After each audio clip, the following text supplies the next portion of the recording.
Je m'appelle Janaïna Milero et je présente ici un travail de la plume en tant qu'artisan et designer textile. Je travaille la plume depuis presque 3 ans maintenant. C'est une matière que j'ai commencé à manipuler, à aborder dans le cadre de mes études, de la fin de mon cursus scolaire. Donc j'intégrais la plume dans des tissages artisanaux, des soieries. Puis j'ai continué à la travailler dans une direction toujours textile, mais avec des techniques différentes. Et aujourd'hui, je continue. Je ne me suis pas arrêtée. La plume, j'y suis arrivée un petit peu par hasard.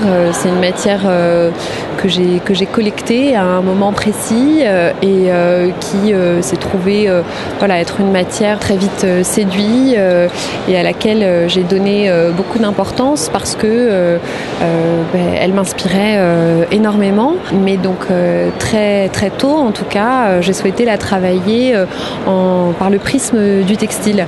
J'ai donc une formation dans la création de tissage, de broderie, de mailles, inspirée de cette culture textile que j'ai abordé la plume. Donc effectivement, au début, j'ai cherché à la transformer en fil pour la tisser, et puis je l'ai découpée, percée, taillée, et j'ai commencé à créer donc des surfaces de plumes, des surfaces souples de plumes, mais uniquement constituées de cette matière. Par des systèmes d'assemblage, parfois par de la broderie, que je parviens à réaliser ces surfaces articulées ou souples de plumes. Mon travail est utilisé donc principalement dans la mode, dans le décor et la vitrine, secteur que je commence à explorer et qui prend de plus en plus d'importance dans mon travail.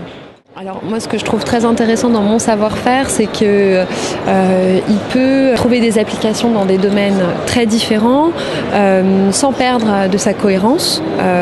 Ma vision reste la même sur cette matière plume. Simplement, elle trouve des interprétations différentes en fonction des enjeux posés par par l'objet final, par l'usage qu'on va en faire.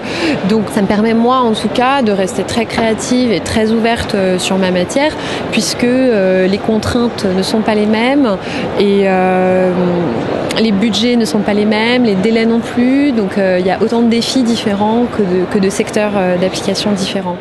Aujourd'hui, effectivement, donc je travaille seule, mais sur des productions, je suis aidée par des brodeurs, par des couturières, pour respecter des délais. Et la notion de temps est hyper importante.